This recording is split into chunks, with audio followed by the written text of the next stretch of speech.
చిత్తశుద్ధితో కూడిన దుఃఖమే మనిషికి ఉపశాంతి కలగజేస్తుంది.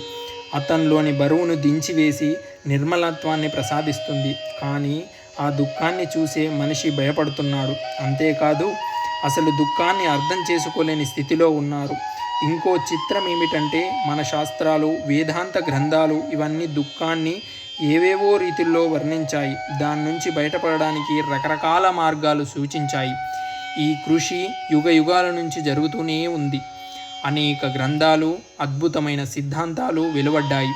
అయినా మనిషికి దాని నుంచి విముక్తి లభించడం లేదు. లభించకపోగా ఇంకా గందరగోళ స్థితిలో పడిపోతున్నాడు.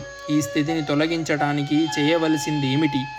అతనికి దుఃఖాన్ని గురించి నచ్చచెప్పడానికి, దాన్ని అర్థం చేసుకొని ఆకలింపు చేసుకునే స్థాయికి తీసుకువచ్చే ప్రయత్నాలు చేయటం కన్నా ఈ అయోమయంలోంచి అతన్ని దూరంగా ఉంచాలి. ఏ సమస్యలైతే అతన్ని నిరంతరం బాధిస్తున్నాయో వాటిని తొలగించి వెయ్యాలి. అప్పుడు అతన్ని ఆవరించి ఉన్న పొరల్లోంచి బయటపడగలిగి గందరగోళం నుంచి స్థిరత్వంలోకి ట్రాన్స్ఫార్మ్ అవుతారు. ఇది ఎలా సాధ్యమవుతుంది? భగవంతుడి కృప వల్ల. భగవంతుడి కృప అనేది అనాదిగా వినిపిస్తున్న మాటే. అంటే మళ్ళీ అదే థియరీలోకి పయనిస్తున్నామా? విని విసిగెత్తిపోయిన అరిగిపోయిన రికార్డుని తిరిగి వినబోతున్నామా? కాదు. ఇన్నాళ్ళు ఎంత ప్రయత్నిస్తున్నా, సాధనలో ఉన్నా, ఏ కొద్ది సందర్భాల్లోనో తప్ప భగవంతునికి భక్తునికి మధ్య ఉన్న దూరం తరగకుండా వచ్చింది. ఇప్పుడు ఈ పద్ధతిలో భగవంతుడి అనుగ్రహం డైరెక్ట్గా పొందడానికి అవకాశం. అంటే భగవంతుడికి భక్తునికి మధ్య ఓ కమ్యూనికేషన్ ఏర్పడుతుందన్నమాట. ఇంకా విపులంగా చెప్పాలంటే భగవత్ సాక్షాత్కార అనుభవం. కూర్చున్న చోటే నుంచే భగవంతుణ్ణి చూడగలగడం. దీన్ని ఆవిర్భావం అంటారు. అంటే ఆవిర్భావ భగవాన్ని మనలో లీనం చేసుకోగలుగుతున్నామన్నమాట. ఈ శక్తి మనకెక్కడి నుంచి వస్తుంది? అదే భగవద్ధర్మంలోని ప్రత్యేకత. కొద్దిపాటి కృషితో ఆ శక్తి కూడా భగవానే ప్రసాదిస్తాడు. ఈ అనుభవం కోసం మళ్ళీ సంవత్సరాలు, చాలా సుదీర్ఘకాలం నిరీక్షించాలా? ఆత్మోన్నతి కలగడం కోసం మెడిటేషన్ అంటూ అలా జీవితకాలమంతా గడిపేస్తూ ఉండాలా? లేకపోతే వచ్చే జన్మ కోసం ఈ జన్మంతా పుణ్యం మూటగట్టుకుంటూ ఉండాలా? అక్కర్లేదు.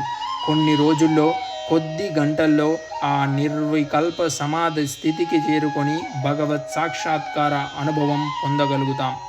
ఇది ఎలా సాధ్యమో తెలుసుకోవాలంటే 3 రోజుల పాటు జరిగే ఇంటెన్సివ్ కోర్సులో చేరాలి. విజయవాడలో ఇంటెన్సివ్ కోర్సు మర్నాటి నుంచి ప్రారంభమవుతుంది. ఆ సందర్భంలోనే పరమగురువు, కొంతమంది ధర్మగురువులు వచ్చారు. జీవితంలో సంఘర్షణలతో నలిగి సమస్యలతో పోరాడి ఆ పోరాటంలో అలసి దేన్ని నమ్మలేని అనిశ్చిత స్థితికొచ్చాను. ఆ రాత్రంతా ఆలోచనలతో నిద్రపట్టలేదు. ఇదంతా నిజమేనా? మళ్ళీ ఓ కొత్త రొంపిలో ఇరుక్కుంటున్నానా? అసలు దేవుడు, ఆధ్యాత్మికత్వం ఇదంతా వదిలేసి నా సాహిత్యంలో కానీ, వైద్య రంగంలో కానీ శక్తి మేర చేసే కృషి చేస్తూ ఎంత ఫలితం వస్తే అంతా అనుభవిస్తూ అలానే ఉండిపోతేను? లోపల కనిపించని అహంకారము, ఇంత వ్యక్తిత్వంతో స్వయం కృషితో గడిపిన జీవితం తీసుకెళ్ళి ఎవరో దేవుడని చెబుతోన్న వ్యక్తికి ప్రాదాక్రాంతం చేసి దాసోహమని ఆయన దయ మీద ఆధారపడటమా? నా వ్యక్తిత్వం అంగీకరించడం లేదు.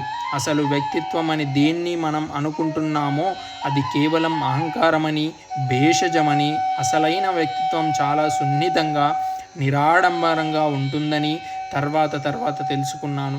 ఎంత ప్రయత్నించినా వినటానికి ఆకర్షణీయంగా ఉన్న ఈ కొత్త ధర్మంలోకి అడుగుపెట్టడానికి నా మనస్సు అంగీకరించలేకపోయింది. ఆ ప్రయత్నం మానుకున్నాను.